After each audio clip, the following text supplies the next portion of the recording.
ദൈവനാമത്തിന് മഹത്വം ഉണ്ടാവട്ടെ. ബൈബിൾ അപഗ്രഥന പഠന പരമ്പരയിൽ ബൈബിളിലെ ആദ്യത്തെ 12 പുസ്തകങ്ങൾ ഇതിനോടകം നാം പരിശോധിച്ചു കഴിഞ്ഞു. കഴിഞ്ഞ ക്ലാസ്സിൽ രാജാക്കന്മാരുടെ പുസ്തകമാണ് നാം നോക്കിയത്. 13ഉം 14ഉം പുസ്തകങ്ങൾ 1ഉം 2ഉം ദിനവൃത്താന്തമാണ്. നമുക്കിന്ന് ഈ ക്ലാസ്സിൽ ദിനവൃത്താന്ത പുസ്തകങ്ങളെക്കുറിച്ച് ഒരു പൊതു വിവരവും പിന്നീട് 1 ദിനവൃത്താന്തം 2 ദിനവൃത്താന്തം പ്രത്യേകമായിട്ടും പരിശോധിക്കാം. ക്രോണിക്കിൾസ് അല്ലെങ്കിൽ ദിനവൃത്താന്തം എന്ന് പറഞ്ഞാൽ എന്താണ് അതിൻ്റെ അർത്ഥം? ഇംഗ്ലീഷിൽ പറയുമ്പോൾ an account of events arranged in order. ദിനം പ്രതി നടന്ന പ്രധാന വൃത്താന്തങ്ങൾ ക്രമമായി അടുക്കോടും ചിട്ടയോടും കൂടെ രേഖപ്പെടുത്തിയിരിക്കുന്ന ഒരു പുസ്തകത്തിനാണ് ക്രോണിക്കിൾ അല്ലെങ്കിൽ ദിനവൃത്താന്തം എന്ന് പറയുന്നത്. ആ പദത്തിൽ തന്നെയുണ്ടല്ലോ ദിനം വൃത്താന്തം. ഓരോ ദിവസവും നടക്കുന്ന കാര്യങ്ങൾ അടുക്കോടും ചിട്ടയോടും കൂടി പറയുന്നു. അപ്പോൾ ഈ ദിനവൃത്താന്ത പുസ്തകങ്ങൾ പരിശോധിച്ചാൽ ഇവിടെ പറഞ്ഞിരിക്കുന്ന സംഭവങ്ങൾ ആദാം മുതൽ നെഹമ്യാവ് വരെ ദീർഘിച്ച് കിടക്കുന്നു. അഥവാ പഴയ നിയമ ചരിത്രം മുഴുവൻ ദിനവൃത്താന്ത പുസ്തകത്തിൽ ഉണ്ട്. അതിലേറ്റവും പ്രധാനമായിട്ട് നമുക്ക് കാണാൻ കഴിയുന്നത് ഇസ്രായേലിൻ്റെ വംശാവലി പട്ടിക ചേർത്തിട്ടുണ്ട്. രണ്ടാമത് ദാവീദിൻ്റെ ഭരണ കാലഘട്ടം ചേർത്തിട്ടുണ്ട്. ബാബേൽ പ്രവാസമുണ്ട്. പ്രധാന പ്രതിപാദ്യ വിഷയങ്ങൾ ഈ പറഞ്ഞവയൊക്കെയാണ്. അതായത് വംശാവലി, ദാവീദിൻ്റെ ഭരണം, ബാബേൽ പ്രവാസം മുതലായ കാര്യങ്ങളാണ് ഹൈലൈറ്റ് ചെയ്തിരിക്കുന്നത്. ശമൂവേലിൻ്റെയും രാജാക്കന്മാരുടെയും പുസ്തകങ്ങളിൽ പറഞ്ഞിട്ടില്ലാത്ത ഒരുപാട് വിവരങ്ങൾ ദിനവൃത്താന്ത പുസ്തകത്തിലുണ്ട്. അതാണ് നാം പ്രത്യേകം ശ്രദ്ധിക്കേണ്ടത്. എല്ലാം രാജഭരണമാണ് എന്ന് പറഞ്ഞാലും ശമൂവേലിൻ്റെയും രാജാക്കന്മാരുടെയും പുസ്തകത്തിൽ പറയാത്ത ഒരുപാട് കാര്യങ്ങൾ ഈ ദിനവൃത്താന്ത പുസ്തകത്തിൽ ഉണ്ട്.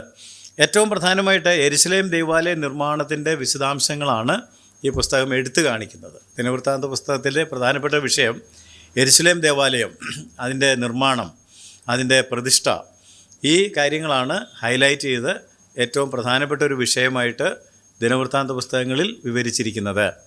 ആലയ നിർമ്മാണത്തിനായിട്ട് ദാവീദ് നടത്തിയ ഒരുക്കം 1 ദിനവൃത്താന്തം 1 മുതൽ 11 മുതൽ 29 വരെയുള്ള അധ്യായങ്ങളിൽ വിവരിച്ചിട്ടുണ്ട്. മനസ്സിലായല്ലോ? 1 ദിനവൃത്താന്തം 11 മുതൽ 29 വരെ നോക്കുക. ദാവീദ് ദൈവാലയ നിർമ്മാണത്തിനായിട്ട് നടത്തിയ ഒരുക്കത്തെക്കുറിച്ചാണ് പറഞ്ഞിരിക്കുന്നത്. ശലോമോൻ ആലയം നിർമ്മിച്ചതും അത് പ്രതിഷ്ഠിച്ചതുമാണ് 2 ദിനവൃത്താന്തം 2 മുതൽ 9 വരെയുള്ള അധ്യായങ്ങളിൽ വിവരിച്ചിരിക്കുന്നത്. അപ്പം അതുകൊണ്ട് ഈ ദേവാലയ നിർമ്മാണത്തിന് വലിയ പ്രാധാന്യം ദിനവൃത്താന്ത പുസ്തകം നൽകുന്നുണ്ട്. അതുപോലെ തന്നെ രാജാക്കന്മാരുടെ പുസ്തകത്തിൽ ഞാൻ കഴിഞ്ഞ ക്ലാസ്സുകളിലൊക്കെ പറഞ്ഞതുപോലെ ഇസ്രായേലിൻ്റെയും യഹൂദയുടെയും ചരിത്രം വിശദമായി പ്രതിപാദിക്കുമ്പോൾ ദിനവൃത്താന്ത പുസ്തകങ്ങളിൽ യഹൂദയുടെ ചരിത്രം മാത്രമാണ് കാണാൻ. ഇസ്രായേലിനെ കുറിച്ചൊന്നും പറയുന്നില്ല. പ്രത്യേകം ശ്രദ്ധിക്കണം. യെരുശലേമിനെക്കുറിച്ചും യഹൂദയെക്കുറിച്ചും. യഹൂദയാണ് രാജ്യം, യെരുശലേമാണ് തലസ്ഥാനം. ഈ 2 കാര്യങ്ങളെക്കുറിച്ച് മാത്രം, യഹൂദയെയും യെരുശലേമിനെയും കുറിച്ച് മാത്രമാണ് ചരിത്രം പറയുന്നത്. അല്ലാതെ ഇസ്രായേലിൻ്റെ ചരിത്രവും കൂടി ചേർക്കുന്നില്ല. സിയോൻ എന്ന പേര് വ്യാപകമായിട്ട് ഉപയോഗിച്ചിട്ടുണ്ട്. സിയോൻ റോമലേഖനം 11-ാം അധ്യായത്തിൻ്റെ 26-ാം വാക്യം വായിക്കുകയാണെങ്കിൽ വിടുവിക്കുന്നവൻ സിയോനിൽ നിന്ന് വരും എന്ന് നാം വായിക്കുന്നുണ്ട്. അപ്പോൾ ആ സിയോൻ എന്നുള്ള പ്രയോഗം ഇതുവരെ ഇല്ലാത്തത് വളരെ വ്യാപകമായിട്ട് ഈ ദിനവൃത്താന്ത പുസ്തകത്തിലാണ് കാണുന്നതെന്ന് അറിഞ്ഞിരിക്കണം. റോമലേഖനം 11-ാം അധ്യായത്തിൻ്റെ 26-ാമത്തെ വാക്യം. ഇങ്ങനെ ഇസ്രായേൽ മുഴുവനും രക്ഷിക്കപ്പെടും, വിടുവിക്കുന്നവൻ സിയോനിൽ നിന്ന് വരും. വിടുവിക്കുന്നവൻ സിയോനിൽ നിന്ന് വരും. അപ്പോൾ സിയോൻ എന്നുള്ള പ്രയോഗം ഈ പുസ്തകത്തിൽ കാണാം. അപ്പോൾ ഈ ദൈവാലയമാണ് ഏറ്റവും പ്രധാനപ്പെട്ട വിഷയം എന്ന് പറഞ്ഞപ്പോൾ എന്താണ് ദൈവാലയത്തിൻ്റെ പ്രാധാന്യം എന്ന് നാം ഗ്രഹിച്ചിരിക്കണം. എന്തുകൊണ്ടാണ് ഈ പുസ്തകങ്ങളിൽ രാജാക്കന്മാരുടെ ചരിത്രത്തെക്കാളൊക്കെ പ്രധാനമായിട്ട് ദൈവാലയത്തിന് ഇത്ര പ്രാധാന്യം കൊടുത്തിരിക്കുന്നത് എന്ന് ചോദിച്ചാൽ, ഇസ്രായേൽ 12 ഗോത്രങ്ങളുണ്ട്. ഇപ്പോൾ അത് വിഭജിക്കപ്പെട്ടിരിക്കുകയാണ് 10-2 എന്ന്. ഓർമ്മയുണ്ടല്ലോ, ഇസ്രായേലെന്നും യഹൂദയെന്നും. എന്നാൽ ഈ ഗോത്രങ്ങളെല്ലാം ഒരു വംശത്തിൽപ്പെട്ടതായതുകൊണ്ട്, ഒരാളുടെ മക്കളായിട്ട് വന്നതായതുകൊണ്ട് ഇസ്രായേൽ ഗോത്രങ്ങളുടെ ഐക്യത്തിൻ്റെ പ്രതീകമാണ് ഈ ആലയം. കാരണം ഏത് ഗോത്രക്കാരനാണെങ്കിലും പ്രാർത്ഥിക്കാൻ എവിടെ വരണം? യെരുശലേം ദേവാലയത്തിൽ വരണം. So it is the symbol of unity. ഐക്യത്തിൻ്റെ പ്രതീകമാണ്. രണ്ടാമത്, ഇവരെ മാത്രം, ഈ ഒരു കൂട്ടം ജനത്തെ മാത്രം ദൈവം പ്രത്യേകം വിളിച്ചു വേർതിരിച്ചല്ലോ.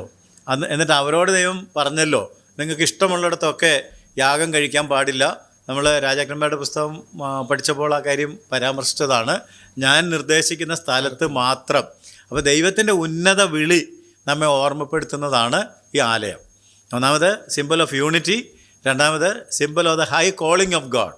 ദൈവത്തിൻ്റെ ഒരു ഉന്നത വിളി കൊണ്ട് ഈ ഒരു ജനതയെ ദൈവം വിളിച്ചു വേർതിരിച്ചു എന്നുള്ളതിൻ്റെ പ്രതീകമാണ് ഈ ആലയം. മൂന്നാമതായിട്ട് യഹോവ തൻ്റെ തിരഞ്ഞെടുക്കപ്പെട്ട ജനത്തോടൊപ്പം വസിക്കും എന്നതിൻ്റെ തെളിവാണ്. God wants to dwell. ദൈവം ജനത്തിൻ്റെ കൂടെ പണ്ടേ കൂടാരത്തിൽ പാർത്തിരുന്നു, സമാഗമന കൂടാരത്തിൽ. അപ്പോൾ ദൈവത്തിൻ്റെ ജനത്തോടുകൂടെ വസിക്കുവാനുള്ള താല്പര്യം. അപ്പോൾ ഇസ്രായേൽ ഗോത്രത്തിൻ്റെ ഐക്യത, ഉന്നത വിളി, അതുപോലെ ദൈവത്തിൻ്റെ ഇവരുടെ കൂടെ താമസിക്കുവാനുള്ള താല്പര്യം, ഈ കാര്യങ്ങളെല്ലാം ഈ ആലയം പ്രതിനിധാനം ചെയ്യുന്നുണ്ട്. നമുക്ക് 2 ദിനവൃത്താന്തം 11-ാം അധ്യായത്തിൻ്റെ 13ഉം 16ഉം വാക്യങ്ങൾ വായിച്ചാൽ എല്ലാ ഇസ്രായേലിലുമുള്ള പുരോഹിതന്മാരും ലേവ്യരും സകല ദിക്കുകളിൽ നിന്നും അവൻ്റെ അടുക്കൽ വന്നു ചേർന്നു എന്ന് കാണാൻ കഴിയുന്നുണ്ട്. 2 ദിനവൃത്താന്തം 11-ാം അധ്യായത്തിൻ്റെ 13-ാം വാക്യം ആദ്യം വായിക്കാം. എല്ലാ ഇസ്രായേലിലുമുള്ള പുരോഹിതന്മാരും ലേവ്യരും സകല ദിക്കുകളിൽ നിന്നും അവന്റെ അടുക്കൽ വന്നു ചേർന്നു. 16-ാം വാക്യം കൂടെ വായിക്കാം, അതേ അധ്യായത്തിന്റെ.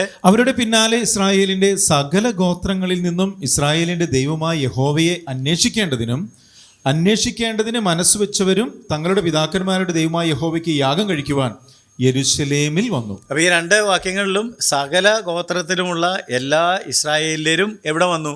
യെരൂശലേം ദേവാലയത്തിൽ വന്നു. എന്തിന്? യഹോവയെ അന്വേഷിക്കുവാൻ മനസ്സ് വെച്ചവർ, അല്ലേ? യഹോവയ്ക്ക് യാഗം കഴിപ്പാൻ ആഗ്രഹിക്കുന്നവർ എവിടെ വരണം? യെരൂശലേമിൽ വരണം. ഏത് ഗോത്രക്കാരനാണെങ്കിലും, ഏത് രാജ്യത്ത് താമസിക്കുന്നവൻ, ഏത് രാജ്യം എന്ന് പറഞ്ഞാൽ ഇസ്രായേലിലോ യഹൂദയിലോ എവിടെ താമസിക്കുന്ന ആളാണെങ്കിലും അവർ ദൈവത്തെ വിളിക്കാൻ, ദൈവത്തോട് ബന്ധപ്പെടുവാൻ ഈ ആലയത്തിൽ തന്നെ വരണം. ഐക്യത്തിൻ്റെ പ്രതീകം. ദൈവം ഒരു ഉന്നത വിളികൊണ്ട് വിളിച്ചതുകൊണ്ടാണ് അങ്ങനെ ഒരു കാര്യം ഉണ്ടായത്. ആ ഹൈ കോളിങ്ങിൻ്റെ പ്രതീകം. അതുപോലെ തന്നെ ദൈവവും ജനവും തമ്മിലുള്ള ഐക്യത, അവരൊരുമിച്ച് വസിക്കുന്നതിൻ്റെ പ്രതീകം. ഇതെല്ലാം ഈ പുസ്തകം നമുക്ക് കാണിച്ചു തരുന്നു. അത് ദൈവാലയ ബന്ധിതമായിട്ടാണ് കാര്യങ്ങൾ ഇരിക്കുന്നത്. ഇനിയും നമ്മൾ 1 ദിനവൃത്താന്തത്തിലേക്ക് കയറുന്നതിന് മുമ്പ് പൊതുവായിട്ട് ഒന്നുകൂടെ നോക്കുകയാണെങ്കിൽ, ശമൂവേൽ രാജാക്കന്മാരുടെ പുസ്തകം, അതുപോലെ തന്നെ ദിനവൃത്താന്തം, 2 കോളങ്ങൾ വരച്ച് നിങ്ങൾ എഴുതുകയാണെന്നുണ്ടെങ്കിൽ ഈ ശമൂവേലിൻ്റെയും രാജാക്കന്മാരുടെയും പുസ്തകത്തിൽ പറഞ്ഞിരിക്കുന്ന കാര്യങ്ങളെല്ലാം ജീവചരിത്രപരമാണ്, ബയോഗ്രഫിക്കൽ എന്ന് വേണമെങ്കിൽ പറയാം. എന്നാൽ ദിനവൃത്താന്ത പുസ്തകത്തിൽ പറഞ്ഞിരിക്കുന്ന കാര്യങ്ങൾ സ്ഥിതിവിവര കണക്കുകളാണ്, സ്റ്റാറ്റിസ്റ്റിക്കലാണ്. സ്ഥിതിവിവര കണക്കുകളാണ് പറയുന്നത്. സ്റ്റാറ്റിസ്റ്റിക്കൽ ഡേറ്റയാണ് ദിനവൃത്താന്തത്തിൽ കാണുന്നത്. ശമൂവേലിൻ്റെയും രാജാക്കന്മാരുടെയും പുസ്തകത്തിൽ കാണുന്ന കാര്യങ്ങൾ രണ്ടാമതായിട്ട് വ്യക്തിപരമാണ്, പേഴ്സണലാണ്. എന്നാൽ ദിനവൃത്താന്ത പുസ്തകത്തിൽ ഔദ്യോഗികമാണ്, ഒഫീഷ്യലാണ്. Nothing personal but official. എല്ലാം ഔദ്യോഗികമായിട്ടുള്ള കാര്യങ്ങളാണ് പറയുന്നത്. വ്യക്തിപരമായിട്ട് ആരെ കല്യാണം കഴിക്കാൻ പോയി, അല്ലെങ്കിൽ മക്കൾ എന്ത് ചെയ്തു, അവരെങ്ങോട്ട് പോയി ഇങ്ങോട്ട് പോയി, ഇങ്ങനെ ജീവചരിത്രപരമായിട്ട് വ്യക്തിപരമായിട്ട് അവർ ചെയ്ത കാര്യങ്ങളല്ല. സ്റ്റാറ്റിസ്റ്റിക്കലായിട്ട് ഔദ്യോഗികമായിട്ട് പറയേണ്ട കാര്യങ്ങൾ മാത്രമാണ് ദിനവൃത്താന്തത്തിൽ പറഞ്ഞിരിക്കുന്നത്. ഞാൻ നേരത്തെ പറഞ്ഞതുപോലെ മൂന്നാമതായിട്ട് രാജാക്കന്മാരുടെ പുസ്തകത്തിലും ശമൂവേലിൻ്റെ പുസ്തകത്തിലും വിഭജനത്തിന് ശേഷമുള്ള യഹൂദയുടെയും ഇസ്രായേലിൻ്റെയും ചരിത്രം പറയുന്നു, ഹിസ്റ്ററി ഓഫ് ബോത്ത് കിങ്ഡംസ്. എന്നാൽ ദിനവൃത്താന്തത്തിൽ വിഭജനത്തിന് ശേഷമുള്ള യഹൂദയുടെയും യെരൂശലേമിൻ്റെയും ചരിത്രം മാത്രമാണ് വിവരിക്കുന്നത്. നേരത്തെ പറഞ്ഞതാണ്, എങ്കിൽ ഈ കോളം വരയ്ക്കുമ്പം അത് ചേർക്കുന്നത് നന്നായിരിക്കും. അതുപോലെ ശമൂവേൽ രാജാക്കന്മാർ പുസ്തകത്തിൽ സിംഹാസന കേന്ദ്രീകൃതമാണ് കാര്യങ്ങളെല്ലാം, ത്രോൺ സെൻറ്റേഡ് എന്ന് വേണമെങ്കിൽ പറയാം. എന്നാൽ ദിനവൃത്താന്ത പുസ്തകത്തിലെല്ലാം ടെമ്പിൾ സെൻറ്റേഡാണ്, ദൈവാലയ കേന്ദ്രീകൃതമാണ്. ഈ വ്യത്യാസങ്ങൾ ഈ പുസ്തകങ്ങൾ തമ്മിൽ ഉണ്ട് എന്നുള്ളത് അറിഞ്ഞിരിക്കണം. ആ 4 വ്യത്യാസങ്ങൾ പിടികിട്ടിയല്ലോ. രാജാക്കന്മാരുടെയും ശമൂവേലിൻ്റെ പുസ്തകത്തിൽ ജീവചരിത്രം, വ്യക്തിപരം, 2 രാജ്യങ്ങളുടെയും ചരിത്രം പറയുന്നു, സെൻറ്റർ സിംഹാസനമാണ്. എന്നാൽ ദിനവൃത്താന്ത പുസ്തകത്തിൽ സ്ഥിതിവിവര കണക്കുകൾ, ഔദ്യോഗികമായിട്ടുള്ള വിവരങ്ങൾ, യഹൂദയുടെയും യെരൂശലേമിൻ്റെയും ചരിത്രം മാത്രം, എല്ലാം ദൈവാലയ കേന്ദ്രീകൃതമായിട്ടാണ് പറയുന്നത്. ഈ താരതമ്യം നമ്മുടെ മനസ്സിൽ ഉണ്ടായിരിക്കണം. ദിനവൃത്താന്ത പുസ്തകത്തിൽ വ്യക്തമാകുന്ന ഏറ്റവും വലിയ സത്യം എന്താണെന്ന് ചോദിച്ചാൽ, ഒരു രാജ്യത്തിൻ്റെ ചരിത്രത്തിൽ ഏറ്റവും നിർണായകം ആ രാജ്യം ദൈവത്തോടെങ്ങനെ പ്രതികരിച്ചു എന്നുള്ളതാണ്. ഏത് രാജ്യത്തിൻ്റെയും ചരിത്രത്തിൽ നിർണായകമായ ഘടകം എന്താണെന്ന് ചോദിച്ചാൽ, how they reacted to God. A nation's response to God is the decisive factor in its history. ഒരു രാജ്യത്തിൻ്റെ ചരിത്രത്തിൽ അവർ ദൈവത്തോട് എന്ത് മനോഭാവമാണ് കാണിച്ചതെന്നുള്ളത് ഏറ്റവും പ്രധാനപ്പെട്ട ഒരു കാര്യമാണെന്ന് ദിനവൃത്താന്ത പുസ്തകം വെളിപ്പെടുത്തുന്നുണ്ട്. ദിനവൃത്താന്ത പുസ്തകങ്ങളിൽ പുറകോട്ട് പോയി ഇസ്രായേലിൻ്റെ ചരിത്രം പരിശോധിക്കുന്നു. എന്തിനാണ് അങ്ങനെ പുറകോട്ട് പോയി ഇസ്രായേലിൻ്റെ ചരിത്രം? കാരണം നമ്മൾ പറഞ്ഞല്ലോ ആദാം മുതലുണ്ടെന്ന് പറഞ്ഞില്ലേ.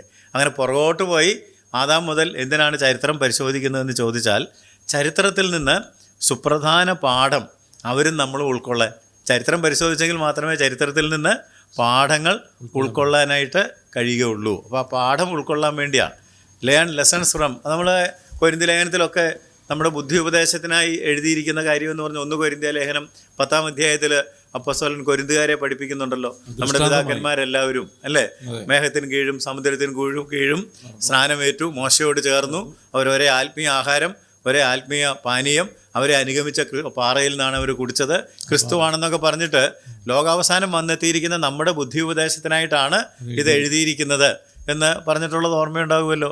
So it is for our learning. ചരിത്രത്തിൽ നമ്മൾ പാഠങ്ങൾ പഠിക്കണം. പുറകോട്ട് പോയി ആദാം മുതലുള്ള കാര്യങ്ങൾ പറഞ്ഞിരിക്കുന്നത് അതിൽ നിന്ന് നാം പഠിക്കേണ്ടതിന് വേണ്ടിയാണ് എന്ന് അറിഞ്ഞിരിക്കണം. പക്ഷേ എനിക്ക് തോന്നുന്നത് എപ്പോഴും പറയാറുള്ളത് പോലെ ചരിത്രത്തിൽ നമ്മൾ ഏറ്റവും പ്രധാനമായിട്ട് പഠിക്കുന്ന പാഠം നാം ഒന്നും പഠിക്കുന്നില്ല എന്നുള്ളതാണല്ലേ. You don't learn anything from history. ചരിത്രത്തിൽ നമ്മൾ പഠിക്കുന്നില്ല, പഠിക്കണം എന്ന് ദൈവം ആഗ്രഹിക്കുന്നത് കൊണ്ടാണ് അത് ഈ പുസ്തകത്തിലൊക്കെ ഇങ്ങനെ ആവർത്തിച്ച് രേഖപ്പെടുത്തി വെച്ചിരിക്കുന്നത്. 1 കൊരിന്ത്യ ലേഖനം 10-ാം അധ്യായം ദയവായിട്ട് വായിക്കുക. അവിടെ ആദ്യത്തെ ഒരു 6-7 വാക്യങ്ങൾ വായിച്ചാൽ, സഹോദരന്മാരെ, നമ്മുടെ പിതാക്കന്മാർ എല്ലാവരും മേഘത്തിൻ കീഴിലായിരുന്നു. എല്ലാവരും സമുദ്രത്തിലൂടെ കടന്ന് എല്ലാവരും മേഘത്തിലും സമുദ്രത്തിലും സ്നാനമേറ്റു, മോശയോട് ചേർന്നു. അങ്ങനെ താഴോട്ട് വായിച്ചു വരുമ്പം ലോകാവസാനം വന്നെത്തിയിരിക്കുന്ന നമുക്ക് ഇത് നമുക്ക് ദൃഷ്ടാന്തമായി സംഭവിച്ചു. അവരെ പോലെ നാം ദുർമോഹികൾ ആകാതിരിക്കേണ്ടതിന് തന്നെ. നമ്മുടെ ബുദ്ധി ഉപദേശത്തിനായി 11-ാം വാക്യം, ഇത് ദൃഷ്ടാന്തമായി അവർക്ക് ഭവിച്ചു. ലോകാവസാനം വന്നെത്തിയിരിക്കുന്ന നമുക്ക് ബുദ്ധി ഉപദേശത്തിനായി എഴുതിയിരിക്കുന്നു. അതാണ് ശ്രദ്ധിക്കേണ്ടത്. അപ്പോൾ അതുകൊണ്ടാണ് ഈ പുസ്തകത്തിലും പുറകോട്ട് പോയി ചരിത്രം വിവരിക്കുന്നത്. നമുക്ക് മുമ്പോട്ട് പോകാം. ദിനവൃത്താന്ത പുസ്തകങ്ങൾ എസ്ര നെഹമ്യ പുസ്തകങ്ങളോടും ബന്ധപ്പെട്ടാണ് ഇരിക്കുന്നത്. ദിനവൃത്താന്ത പുസ്തകവും എസ്രയും നെഹമ്യാവും എല്ലാം ബന്ധപ്പെട്ടിരിക്കുന്ന പുസ്തകങ്ങളാണ്. ഒരു പക്ഷേ ദിനവൃത്താന്തവും എസ്രയും നെഹമ്യാവും എല്ലാം തുടക്കത്തിൽ ഒറ്റ പുസ്തകമായിരുന്നു. ഈ പുസ്തകം പിന്നീടാണ് സ്പ്ലിറ്റ് ചെയ്തത്. തുടക്കത്തിൽ 2 ദിനവൃത്താന്തങ്ങളും നെഹമ്യാവും എസ്രയും ഒരൊറ്റ പുസ്തകമായിരുന്നു. ഇത് എഴുതിയത് എസ്ര ശാസ്ത്രിയാണ്. ഈ പുസ്തകങ്ങളെല്ലാം എഴുതിയത് എസ്ര ശാസ്ത്രിയാണ്. എങ്ങനെ അറിയുന്നത് ഇതെല്ലാം ഒരു പുസ്തകമായിരുന്നു? ചുമ്മാ അങ്ങ് പറഞ്ഞതാണോ എന്ന് ചോദിച്ചാൽ, 2 ദിനവൃത്താന്തം 36 അധ്യായങ്ങളാണ് ഉള്ളത്. 36-ാം അധ്യായത്തിൻ്റെ 22-ഉം 23-ഉം വാക്യങ്ങളൊന്ന് വായിച്ചു നോക്കിയിട്ട് അതിന് തൊട്ടടുത്ത പുസ്തകം എസ്രയാണ്. എസ്രയുടെ പുസ്തകം 1-ാം അധ്യായത്തിൻ്റെ 1 മുതലുള്ള വാക്യങ്ങൾ വായിച്ചാൽ 2 ഒന്ന് തന്നെയാണെന്ന് കാണാൻ സാധിക്കും. അതൊന്ന് സ്പ്ലിറ്റ് ചെയ്തിട്ടുണ്ടോ നമുക്കൊന്ന് വായിച്ചാലോ? 2 ദിനവൃത്താന്തം 36-ാം അധ്യായത്തിൻ്റെ 22-23 വാക്യങ്ങൾ. എന്നാൽ യിരെമ്യ മുഖാന്തരമുണ്ടായ യഹോവയുടെ വചനം നിവൃത്തിയാകേണ്ടതിന് പാഴ്സി രാജാവായ കോരശിന്റെ 1-ാം ആണ്ടിൽ യഹോവ പാഴ്സി രാജാവായ കോരശിന്റെ മനസ്സുണർത്തി. അവൻ തന്റെ രാജ്യത്തെല്ലായിടവും ഒരു വിളംബരം പ്രസിദ്ധമാക്കി. രേഖാമൂലവും പരസ്യം ചെയ്തതെന്തെന്നാൽ, പാഴ്സി രാജാവായ കോരശ് ഇപ്രകാരം കൽപ്പിക്കുന്നു, സ്വർഗത്തിലെ ദൈവമായ യഹോവ ഭൂമിയിലെ സകല രാജ്യങ്ങളെയും എനിക്ക് തന്നിരിക്കുന്നു. ഇനി അത് അവിടെ നിൽക്കട്ടെ. എസ്ര 1-ാം അധ്യായത്തിന്റെ ആദ്യത്തെ വാക്യങ്ങളൊന്ന് വായിച്ചു. യിരെമ്യ മുഖാന്തരമുണ്ടായ യഹോവയുടെ അരുളപ്പാട്. ജനലേ നമ്മളിപ്പോ കുറച്ചു മുമ്പ് വായിച്ചു കേട്ടത് അല്ലേ? യിരെമ്യ വായിച്ചോ? യിരെമ്യ മുഖാന്തരം ഉണ്ടായ യഹോവയുടെ അരുളപ്പാട് നിവൃത്തിയാകേണ്ടതിന് പാഴ്സി രാജാവായ കോരശിന്റെ 1-ാം ആണ്ടിൽ. മനസ്സിലായോ?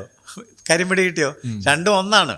അപ്പം അവിടെ ഒരു വകതിരിവ് കൊണ്ടുവന്നിട്ട് 2 പുസ്തകമാക്കി എന്ന് മാത്രമേ ഉള്ളൂ. സെയിം വേഴ്സസ് അല്ലേ? കാണുന്നുണ്ടോ നിങ്ങൾ? 36-ാം അധ്യായത്തിന്റെ 22 മുതലുള്ള വാക്യങ്ങൾ തന്നെയാണ് എസ്രയുടെ പുസ്തകം 1-ാം അധ്യായത്തിന്റെ 1 മുതൽ 3 വരെയുള്ള വാക്യങ്ങൾ. അപ്പം അതിൻ്റെ ചുരുക്കം എന്താണെന്ന് ചോദിച്ചാൽ, all these were 1 book, later split into 3 or 4. ആദ്യം ഇതെല്ലാം ഒറ്റ പുസ്തകമായിട്ട് എസ്ര എഴുതി വെച്ചതാണ്. എന്നാൽ അത് പിന്നെ 1 ദിനവൃത്താന്തം, 2 ദിനവൃത്താന്തം, എസ്ര, നെഹമ്യാവ് എന്നിങ്ങനെ 4 പുസ്തകങ്ങളായിട്ട് തിരിക്കുകയാണ് ചെയ്തത് എന്ന് ഗ്രഹിക്കുക. അപ്പോൾ ഈ ഒരു മുഖവരയോടുകൂടെ, ഇത് ഞാൻ 2 ദിനവൃത്താന്ത പുസ്തകങ്ങളെക്കുറിച്ച് പൊതുവായിട്ടാണ് പറഞ്ഞത്. ഈ ഒരു മുഖവര നമ്മുടെ മനസ്സിലിരിക്കെ 13-ാമത്തെ പുസ്തകമായ, ബൈബിളിൽ 13-ാമത്തെ പുസ്തകമായ 1 ദിനവൃത്താന്തം നമുക്ക് പരിശോധിക്കാം. 1 ദിനവൃത്താന്ത പുസ്തകം വാസ്തവത്തിൽ ദാവീദിൻ്റെ വാഴ്ചാകാല ചരിത്രമാണ്. ദാവീദിൻ്റെ വാഴ്ചാകാല ചരിത്രം വേറൊരു പുസ്തകത്തിലുണ്ടായിരുന്നല്ലോ അല്ലേ? 2 ശമൂവേലിൽ നമ്മൾ നേരത്തെ കണ്ടതാ. അതിൻ്റെ ഒരു ആവർത്തനമാണ്. അപ്പോൾ ആവർത്തനം എന്ന് പറയുമ്പോൾ അതിനകത്ത് വ്യത്യാസം കാണും. ആ വ്യത്യാസം എന്തെന്നുള്ളതാണ് നമ്മൾ പ്രത്യേകം ശ്രദ്ധിക്കേണ്ടത്. ദാവീദിൻ്റെ വാഴ്ചയുടെ കാലഘട്ടത്തിൻ്റെ ചരിത്രം 40 കൊല്ലം, ആ ചരിത്രമാണ് 1 ദിനവൃത്താന്തത്തിൽ പ്രധാനമായിട്ടുള്ളതെന്ന് ആദ്യം ഗ്രഹിക്കുക. ആകെ 29 അധ്യായങ്ങളുണ്ട്. എഴുത്തുകാരൻ ഇപ്പോൾ ഞാൻ പറഞ്ഞു കഴിഞ്ഞു, എസ്രാ ശാസ്ത്രിയാണ്. പ്രധാനപ്പെട്ട ആശയം, ദിനവൃത്താന്ത പുസ്തകത്തിലെ ഏറ്റവും പ്രധാനപ്പെട്ട ആശയം 29-ാം അധ്യായത്തിൻ്റെ 12-ാം വാക്യത്തിലുണ്ട്. നീ സർവവും ഭരിക്കുന്നു, ദൗ റെയിനസ്റ്റ് ഓവർ ഓൾ. എല്ലാറ്റെയും ഭരിക്കുന്നത് ദൈവമാണ്. ഒരു ചെറിയ വാചകം ആ 12-ാം വാക്യത്തിനകത്ത് കിടപ്പുണ്ട്. 29-ാം അധ്യായത്തിൻ്റെ 12-ാം വാക്യം. ധനവും ബഹുമാനവും നിന്നിൽ നിന്ന് വരുന്നു, നീ സർവവും ഭരിക്കുന്നു. അതാണ്, നീ സർവവും ഭരിക്കുന്നു. ആമേൻ. എല്ലാം ഭരിക്കുന്നത് ദൈവമാണ്. നമുക്ക് പലപ്പോഴും ആ ബോധമില്ല. രാജാവിൻ്റെ മുകളിൽ ഒരു രാജാവുണ്ട്, ഇല്ലേ? രാജാതി രാജാവും കർത്താതി കർത്താവുമായ ദൈവം, ദൈവത്താൽ അല്ലാതെ ഒരധികാരവും ഇല്ല. അപ്പോൾ പിന്നെ എല്ലാം ഭരിക്കുന്നത് ആരാ? ദൈവമാണ്. നീ സർവവും ഭരിക്കുന്നു. അപ്പം നമ്മളെയും ഭരിക്കുന്നത് കർത്താവാണ്, നമ്മുടെ രാജ്യത്തെയും ഭരിക്കുന്നത് കർത്താവാണെന്നുള്ള കാര്യം മറന്നു പോകരുത്. നീ സർവവും ഭരിക്കുന്നു. ആ ചെറിയ വാചകം വളരെ പ്രധാനപ്പെട്ട ഒരു ആശയമാണ് ഈ പുസ്തകം നമുക്ക് നൽകുന്നത്. പ്രധാനപ്പെട്ട സന്ദേശം ഈ പുസ്തകം നൽകുന്നത് എന്താണെന്ന് ചോദിച്ചാൽ, യഹോവ സർവശക്തനും സർവോന്നതനുമാണ്. അവനെ അനുസരിക്കുന്നവരെ അംഗീകരിക്കുകയും അനുസരണം കെട്ടവർക്ക് ശിക്ഷ നൽകുകയും ചെയ്യുന്നു. സർവോന്നതനായ സർവശക്തനായ നമ്മുടെ ദൈവം നമ്മളോട് ചില കാര്യങ്ങൾ അനുസരിക്കാൻ ആവശ്യപ്പെടുന്നുണ്ട്. അപ്പോൾ ഒരു വെറുതെ വഴക്കുണ്ടാക്കുന്ന ആളെ തല്ലുന്ന പോലെയല്ല, ദൈവം തൻ്റെ ഹൃദയവും ന്യായപ്രമാണവും ഒക്കെ വെളിപ്പെടുത്തിയിട്ട് ഇതൊക്കെ അനുസരിക്കണം. പ്രത്യേകിച്ച് ആവർത്തന പുസ്തകം നമ്മൾ പഠിച്ചു ഓർക്കുക. അനുസരിക്കണം എന്നാണ് പറഞ്ഞത്. അനുസരിച്ചാൽ തീർച്ചയായിട്ടും ദൈവം നമ്മളെ അനുഗ്രഹിക്കുകയും അവിടെ പറഞ്ഞിട്ടുണ്ട്, അനുസരിക്കുന്നവർക്ക് അനുഗ്രഹം, അനുസരണം കെട്ടവർക്ക് ശിക്ഷ, ശാപം ദൈവം വെച്ചിട്ടുള്ളതാണ്. അപ്പോൾ അത് ഈ പുസ്തകത്തിൽ നമുക്ക് അനുഭവിക്കുന്നത് കാണാൻ അവിടെ തിയറിയാണ് പറഞ്ഞത്. ഇവിടെ ആവർത്തനത്തിൽ തിയറി പറഞ്ഞു, എൻ്റെ പ്രാക്ടിക്കലാണ് ദിനവൃത്താന്തത്തിൽ കാണുന്നത്. അനുസരിച്ചവരെ അനുഗ്രഹിക്കുകയും അല്ലാത്തവരെ ശിക്ഷിക്കുകയും ചെയ്യുന്ന ദൈവത്തിൻ്റെ ന്യായമാണ് ഈ പുസ്തകം വെളിപ്പെടുത്തുന്നത്. ആകെ 29 അധ്യായങ്ങളുണ്ടെന്ന് പറഞ്ഞു. എങ്ങനെയാണ് വിഭജിക്കേണ്ടതെന്ന് ചോദിച്ചാൽ 1 മുതൽ 9 വരെ, 10 മുതൽ 12 വരെ, 13 മുതൽ 16 വരെ, 17 മുതൽ 21 വരെ, 22 മുതൽ 29 വരെ 5 ഭാഗങ്ങളായിട്ട് തിരിക്കണം. ഓരോ ഭാഗത്തും എന്താ ഉള്ളതെന്ന് ഞാൻ പറയാം. 1 മുതൽ 9 വരെയുള്ള അധ്യായങ്ങളിൽ ദൈവജനത്തിൻ്റെ വംശാവലിയാണ് പറഞ്ഞിരിക്കുന്നത്. അവിടെയാണ് ആദാമൊക്കെ വരുന്നത്. ആദാം മുതൽ ദാവീദ് വരെ, അഥവാ ബാബേൽ പ്രവാസം വരെയുള്ള വംശാവലിയുടെ ചരിത്രം, പേരുകളെല്ലാം ഡീറ്റെയിൽഡായിട്ട് പറഞ്ഞിട്ടുണ്ട്. ഈ ഒരൊറ്റ പുസ്തകം ആദ്യത്തെ 9 അധ്യായങ്ങൾ എടുത്താൽ ആദാം മുതൽ ദാവീദ് വരെയുള്ള അല്ലെങ്കിൽ ബാബേൽ പ്രവാസം വരെയുള്ള വംശാവലി ഒരൊറ്റ ഒഴുക്കിൽ, ഒരൊറ്റ ധാരയിൽ നമുക്ക് മനസ്സിലാക്കാൻ സാധിക്കും. പക്ഷേ എനിക്ക് തോന്നുന്ന ബൈബിൾ പഠിക്കുന്ന പല ആളുകളും ഈ 9 അധ്യായം വേഗം അങ്ങ് മറിച്ചു വിടും. കാരണം പേര് വായിച്ച് ആളുകൾ മടുത്തു പോകുന്നതുകൊണ്ട് എന്തിനാ ഈ പേരെന്ന് വിചാരിച്ച് മറിച്ചു വിടും. അങ്ങനെ മറിച്ചു വിടാൻ പാടില്ല. വളരെ പ്രധാനപ്പെട്ട ഇൻഫർമേഷൻ ഈ അധ്യായങ്ങളിലുണ്ട് എന്ന് ഗ്രഹിക്കുക. 10 മുതൽ 12 വരെയുള്ള അധ്യായങ്ങളിൽ ദൈവത്തിൻ്റെ അഭിഷിക്തനായ ദാവീദിനെക്കുറിച്ചാണ് പറയുന്നത്. അഭിഷിക്തനായ ദാവീദ്. 13 മുതൽ 16 വരെയുള്ള അധ്യായങ്ങളിൽ യഹോവയുടെ പെട്ടകം ഇരുന്ന സ്ഥലത്ത് നിന്ന് അതൊരു പ്രത്യേക സ്ഥലത്തേക്ക് കൊണ്ടുവരുവാനായിട്ട് ദാവീദ് നടത്തിയ ശ്രമത്തെക്കുറിച്ചാണ് വിവരിക്കുന്നത്. നമുക്ക് വേണമെങ്കിൽ 13-ാം അധ്യായത്തിൻ്റെ 3-ാം വാക്യം മാത്രം ഒന്ന് വായിച്ചാൽ ആ ശ്രമം ആണ് അവിടെ ഉള്ളതെന്നുള്ളത് ഗ്രഹിക്കാൻ പറ്റും. 1 ദിനവൃത്താന്തം 13-ാം അധ്യായത്തിൻ്റെ 3-ാം വാക്യം. നമ്മുടെ ദൈവത്തിന്റെ പെട്ടകം വീണ്ടും നമ്മുടെ അടുക്കൽ കൊണ്ടുവരിക. ദൈവത്തിന്റെ പെട്ടകം വീണ്ടും നമ്മുടെ അടുക്കൽ കൊണ്ടുവരിക. ഇതിന് മുമ്പൊരു പുസ്തകത്തിൽ പറഞ്ഞിട്ടുണ്ട്. പക്ഷെ അവിടെ വന്നപ്പം അവിടെ പ്രശ്നങ്ങളൊക്കെ ഉണ്ടായി. ഉസ ഛേദിക്കപ്പെട്ട കാര്യമൊക്കെ അറിയാമല്ലോ. അപ്പോൾ അത് വായിക്കുമ്പോൾ നമുക്കെല്ലാം സംശയം ഉണ്ടാകും, എന്തുകൊണ്ടാണ് ഉസ ഛേദിക്കപ്പെട്ടത്? നല്ലൊരു കാര്യമല്ലേ ചെയ്തത്. പക്ഷേ അതിൻ്റെ ഉത്തരം നിങ്ങൾക്ക് ഇവിടെയേ കിട്ടുകയുള്ളൂ. ഈ അധ്യായങ്ങൾ 13 മുതലുള്ള അധ്യായങ്ങൾ വായിക്കുമ്പോൾ എന്തുകൊണ്ട് അത് നിയമപ്രകാരമല്ല അവർ കൊണ്ടുവന്നത്, അതിൽ ചില കുഴപ്പങ്ങളൊക്കെ ഉണ്ടായിരുന്നു, അതെല്ലാം പരിഹരിച്ച് അത് കൊണ്ടുവരുന്ന കാര്യമാണ് ഈ 13 മുതൽ 16 വരെയുള്ള അധ്യായങ്ങളിൽ പറഞ്ഞിരിക്കുന്നത്. 17 മുതൽ 21 വരെയുള്ള അധ്യായങ്ങളിൽ ദൈവം ദാവീദിനോടൊരു പ്രത്യേക ഉടമ്പടി ചെയ്യുന്നുണ്ട്. കാരണം ദാവീദിൻ്റെ ഹൃദയത്തിൻ്റെ ആഗ്രഹം കണ്ടല്ലോ. അഭിഷിക്തനായ ദാവീദ് എന്താ ചെയ്തത്? യഹോവയുടെ പെട്ടകം കൊണ്ടുവന്നു, ദൈവത്തിന് വേണ്ടി ഒരു ആലയം പണിയാനായിട്ട് താല്പര്യം കാണിച്ചു. അപ്പോൾ അവൻ്റെ ഹൃദയം ദൈവത്തെങ്കിൽ ഏകാഗ്രമായിരിക്കുന്നത് കണ്ടിട്ട് ദൈവം അവനോടൊരു ഉടമ്പടി ചെയ്തു. 17-ാം അധ്യായത്തിൻ്റെ 10-ാം വാക്യം മാത്രം വായിക്കുകയാണെങ്കിൽ ദൈവം പറഞ്ഞ ഉടമ്പടിയുടെ അന്തസത്ത അതിനകത്തുണ്ട്. ഞാൻ നിന്റെ സകല ശത്രുക്കളെയും അടക്കും. യഹോവ നിനക്ക് ഒരു ഗൃഹം പണിയുമെന്ന്. യഹോവ നിനക്കൊരു ഗൃഹം പണിയും. മനസ്സിലായി? യഹോവ നിനക്കൊരു ഗൃഹം പണിയുമെന്ന് ഞാൻ നിന്നോട് അറിയിക്കുന്നു. ഞാൻ നിന്നോട് അറിയിക്കുന്നു. യഹോവ നിനക്കൊരു ഗൃഹം പണിയും. അപ്പോൾ ഒരു ഗ്രഹം, ഒരു സ്ഥിരമായ സിംഹാസനം, ദാവീദിനോടൊരു നിശ്ചല കൃപ ദൈവം ചെയ്യുന്നത് നമുക്ക് 17 മുതൽ 21 വരെയുള്ള അധ്യായങ്ങളിൽ കാണാം. അപ്പോൾ അവിടെ നിങ്ങൾ പ്രത്യേകം പരിശോധിച്ച് നോക്കുകയാണെന്നുണ്ടെങ്കിൽ ദൈവം ഒരു ജനതയെ, ഒരു നേഷനെ തിരഞ്ഞെടുത്തു. ഇസ്രായേൽ എന്നാണ് പേര്. അതിൽ നിന്നൊരു ട്രൈബിനെ ദൈവം, ഒരു ഗോത്രത്തെ ദൈവം തിരഞ്ഞെടുത്തു. ആ ഗോത്രം യഹൂദ ഗോത്രമാണ്. ആ ഗോത്രത്തിൽ നിന്ന് ഒരു കുടുംബത്തെ ദൈവം തിരഞ്ഞെടുത്തു. അത് ദാവീദിൻ്റെ കുടുംബമാണ്. അതിൽ നിന്നൊരു മനുഷ്യനെ ദൈവം തിരഞ്ഞെടുത്തു, ദാവീദ്. അങ്ങനെയാണ് ദൈവത്തിനെ തിരഞ്ഞെടുപ്പ് പോകുന്നത്. ഒരു രാജ്യം, ഒരു ഗോത്രം, ഒരു കുടുംബം, ഒരു മനുഷ്യൻ. ആ രാജ്യം ഇസ്രായേലായിരുന്നു, ഗോത്രം യഹൂദയാണ്, വീട് അല്ലെങ്കിൽ കുടുംബം ദാവീദിൻ്റെ കുടുംബമാണ്. ദൈവം തിരഞ്ഞെടുത്ത മനുഷ്യൻ ദാവീദ്, ദൈവത്തിൻ്റെ ഹൃദയപ്രകാരമുള്ള മനുഷ്യൻ. 22 മുതൽ 29 വരെയുള്ള അധ്യായങ്ങളിൽ ദൈവാലയം എന്നുള്ളതാണ് വിഷയം. ദൈവാലയ പണിക്കായിട്ട് ദാവീദ് നടത്തുന്ന ശ്രമങ്ങൾ. 22-ാം അധ്യായത്തിൽ മെറ്റീരിയൽ കളക്ഷൻ, അതിനാവശ്യമായ വസ്തുവകകൾ സമ്പാദിക്കുന്നു. 23-ാം അധ്യായത്തിൽ ശുശ്രൂഷിക്കുന്നതിനുള്ള ലേവ്യരെ ഒരുക്കുന്നു. 24-ാം അധ്യായത്തിൽ പുരോഹിതന്മാരെ ഒരുക്കുന്നു. 25 മുതൽ 27 വരെയുള്ള അധ്യായങ്ങളിൽ പാട്ടുകാരെയും സംഗീതക്കാരെയും പരിശീലിപ്പിക്കുന്നു. 28, 29 അധ്യായങ്ങളിൽ ഈ ആലയം പണിയുന്നതിനുള്ള ഉത്തരവാദിത്വം ശലോമോനെ ഏൽപ്പിച്ച് പ്രാർത്ഥിച്ച് താൻ സ്ഥാനം ഒഴിയുന്നു. ഇങ്ങനെ ദൈവാലയ നിർമ്മാണത്തിൻ്റെ വിശദാംശങ്ങളാണ് അവസാനത്തെ ഭാഗത്ത് കാണുന്നത്. അപ്പോൾ 5 ഭാഗങ്ങളായിട്ട് പുസ്തകം തിരിക്കാം. വംശാവലി, ദാവീദിൻ്റെ അഭിഷേകം, യഹോവയുടെ പെട്ടകം, ദാവീദിനോട് ദൈവം ചെയ്ത ഉടമ്പടി, ദൈവാലയം പണിക്കായിട്ട് ദാവീദ് ചെയ്ത ഒരുക്കങ്ങൾ. ഇത്രയും കാര്യങ്ങളാണ് ഈ പുസ്തകത്തിൽ ഉള്ളതെന്നുള്ളത് പ്രത്യേകം നമുക്ക് ഓർക്കാം. പുസ്തകത്തിൻ്റെ ചില സവിശേഷതകൾ എന്തൊക്കെയാണെന്ന് നമുക്ക് നോക്കുകയാണെങ്കിൽ, ഞാൻ നേരത്തെ പറഞ്ഞതുപോലെ നീ സർവം ഭരിക്കുന്നു എന്ന് പറഞ്ഞ് ഓർക്കുന്നുണ്ടല്ലോ. അപ്പം prominence is given to the activities of the lord. ദൈവത്തിൻ്റെ പ്രവർത്തനങ്ങൾക്കാണ് പ്രാമുഖ്യം നൽകിയിരിക്കുന്നത്. എന്തിനാ ദൈവത്തിൻ്റെ പ്രവർത്തനങ്ങൾ? On behalf of his people. ദൈവജനത്തിനു വേണ്ടിയാണ് ദൈവം പ്രവർത്തിക്കുന്നത്. ദൈവം പ്രവർത്തിക്കുന്നതെന്ന് പറയുമ്പോൾ എല്ലാം ദൈവത്തിൻ്റെ പ്രവൃത്തിയാണ്. എല്ലാം നിയന്ത്രിക്കുന്നത് ദൈവമാണ്, എല്ലാം ഭരിക്കുന്നത് ദൈവമാണ്. അത് പ്രത്യേകിച്ച് എടുത്ത് പറയേണ്ട കാര്യമില്ല. എന്നാൽ താൻ തിരഞ്ഞെടുത്ത തൻ്റെ ജനത്തിനു വേണ്ടി, ദൈവജനം ഇസ്രായേൽ, ആ ദൈവജനത്തിനു വേണ്ടി ദൈവം പ്രവർത്തിക്കുന്നതിൻ്റെ പ്രാമുഖ്യമാണ് നാം ഈ പുസ്തകത്തിൽ പ്രധാനമായിട്ട് കാണുന്ന. ചില ഉദാഹരണങ്ങൾ വായിപ്പിക്കാം. 4-ാം അധ്യായത്തിൻ്റെ 9, 10 വാക്യങ്ങൾ. 1 ദിനവൃത്താന്തം 4-ാം അധ്യായത്തിൻ്റെ 9, 10 വാക്യങ്ങൾ വായിച്ചാൽ, യബ്ബേസ് തൻ്റെ സഹോദരന്മാരെക്കാൾ ഏറ്റവും മാന്യനായിരുന്നു. അവൻ്റെ അമ്മ ഞാൻ അവനെ വ്യസനത്തോടെ പ്രസവിച്ചു എന്ന് പറഞ്ഞ് അവന് യബ്ബേസ് എന്ന് പേരിട്ടു.